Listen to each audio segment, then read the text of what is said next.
ADD and ADHD are a set of symptoms that are challenging for the person who has them, but also for the parents and those around them. Also a challenge is the same set of symptoms for ADD and ADHD are also symptoms for many other issues that can be difficult to diagnose. This presentation is meant to help parents and professionals identify if those symptoms are ADD, ADHD, or something else. We will talk about who to go to for help with each issue, how ADD, ADHD medications work, and parenting support skills that can be used with children with all the different types of issues, but especially help those with ADD and ADHD symptoms. First, it's important to understand the symptoms of ADD and ADHD. Attention, easily distracted, missing details, frequently switching from one activity to another, daydreaming, becoming easily confused, having difficulty processing information as quickly and as accurately as others.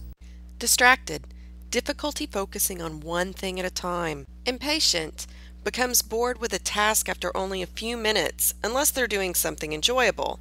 Have difficulty waiting for things they want or waiting their turns in games, often interrupting conversations of others and activities. Impulsivity, blurt out inappropriate comments, show their emotions without restraint, and act without regard for consequences. Not listening when spoken to, fidgeting, fidget and squirm in their seats, having trouble sitting still during dinner, school, and story time, have difficulty doing quiet tasks or activities, losing things, having trouble completing or turning in homework assignments, often losing things like pencils, toys, or assignments that are needed to complete tasks or activities. Trouble organizing, having difficulty focusing attention on organizing and completing a task or learning something new. For example, trying to explain something to the child that they asked about and struggling to follow instructions. On the go or motor, non-stop dashing around, touching or playing with anything and everything in sight, constantly in motion. Inattention, hyperactivity, and impulsivity are key behaviors of ADHD. It is normal for all children to be inattentive, hyperactive, or impulsive sometimes, but for children with ADHD, these behaviors are more severe and occur more often. ADHD does not have a sudden onset like right after a move or starting a new school. While it might seem contrary to our typical belief about ADD, a child who suffers with attention deficit disorder has a brain that is actually kind of tired, kind of sluggish, not actually working up to the speed that yours or mine might be working. You may be aware that most of the medication for children who suffer with ADD are actually stimulants. This works for many children because it wakes up the brain. It gets it moving at a speed where they can function better in school or wherever. You may also see moodiness, anger, low self-esteem, and low self-confidence. These could be signs of other issues as well. Vision. Current research shows that about 20% of school-aged children have undetected vision problems which are hindering their school performance. Many of these children have passed their school's vision screening, which is only designed to check children's distance as measured by the 20/20 line on an eye chart. Unfortunately, school screenings don't check to see if children can coordinate both eyes as a team, track print across a written page without losing their place, or comfortably focus when looking from near to far away. Children can have 20/20 eyesight, meaning normal distance vision, and still have vision problems in other areas. Symptoms of this include headaches, reading below grade level, losing place while reading, head tilting or closes an eye when reading.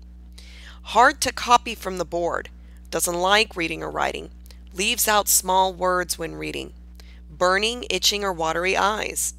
Issues understanding what they've read, holding the book very close, attention issues when reading, hard to finish assignments on time, gives up easily or saying I can't before trying, bumps into things, knocks things over, homework takes too long, frequently daydreaming, trouble being off task.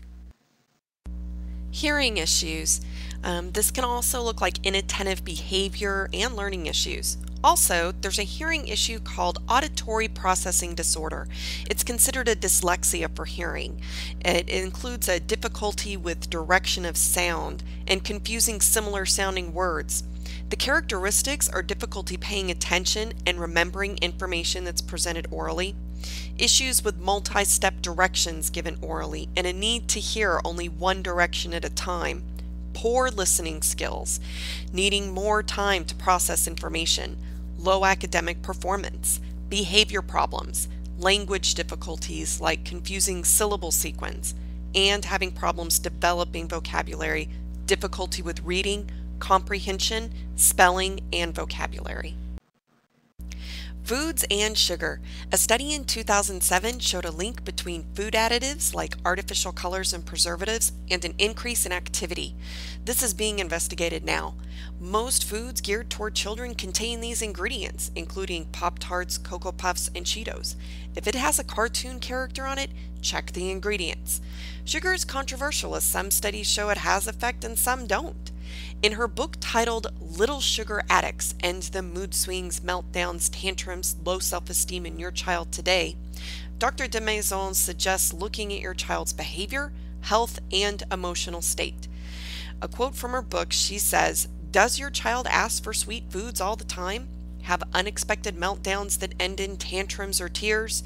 Is she impulsive, wildly dramatic, or goofy, restless, or known as a motor mouth? Does she have a hard time paying attention or lock in on a task and then forget to do anything else? Look at your child's health too. Does she have a lot of allergies or persistent ear infections? Is she overweight? And what is her general mood? Does she cry easily and frequently? Is she moody or does she exhibit low self-esteem?" The most critical issue for children is when their blood sugar drops. De Maison continues and points out, if your child is being horrible and you give them something sweet and they're immediately nice, then they are sugar sensitive. Allergies. Certain types of allergies can also have these symptoms. Studies have revealed a strong connection between the increasing cases of ADHD and allergy to food dyes. Avoid foods containing color dyes like yellow 6, red 40, and blue 1. You can find these things in vitamins, juices, lipsticks, toothpastes. They contain artificial flavors, colors, and other additives that can worsen the symptoms of ADHD. Lead. Lead paint and other lead exposure can manifest symptoms very similar to ADD and ADHD. If you have a house that was built before 1978, there is a chance that there is lead in the paint. Older plumbing fixtures in older houses and buildings, older children's toys may also contain lead. If you believe your child may have been exposed to lead, you will want to ask your primary care physician or pediatrician about looking at levels of lead in your child. It's a simple blood test. Sleep. Sleep deprivation or not enough sleep can certainly have these symptoms. It could be that there's a new baby in the house or sharing a bedroom with a sibling that is waking them up frequently during the night, a new location and waking up from a train outside or new noises. Also, going to bed too late. Kiddos need 10 to 12 hours of sleep per night. Learning disability.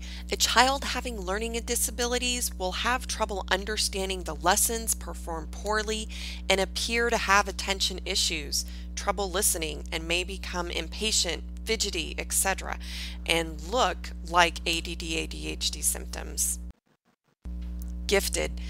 This is a case where the child learns very, very quickly. They pick up on things fast, and the regular pace of a classroom is just not challenging. In this case, they're going to appear bored, they may appear distracted, fidgeting, impatient, not caring about assignments and losing them. If the assignment is so under their level, then it's not going to be challenging and it's going to feel like busy work, and the motivation to do the assignment and complete it is going to be very, very difficult for them. Now, there are other issues that also share ADD/ADHD symptoms, and they often include nightmares, fears, cramps, tummy aches, and headaches. Anxiety. There are many causes of anxiety for children, and that includes any change like moving or someone moving in or out of the house, a new school, a parent or caregiver starting a new job, or having an hours change.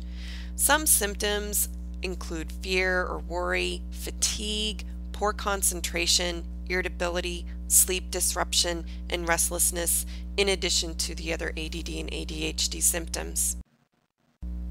Depression in children and adolescents looks different than depression in adults. Mostly you're going to see inattention issues. You may also see the kid falling behind, losing things, frustrated and irritable, distracted, daydreaming or not listening. These things are also going to be compared to ADD and ADHD, a sudden onset. So they were doing fine in school last year and then all of a sudden they start to slip behind. Depression and anxiety are both things that you want to consider in this case. Grieving. If there is a loss to the child with anyone that was close to them, including animals, then the child can very well go through grieving, and they're going to have the same symptoms as with depression and with ADD and ADHD. Trauma. Something scary to the child. Some children are very sensitive. It could be a car accident or seeing a parent very sick. Some symptoms are going to be the same as depression and anxiety. Domestic violence.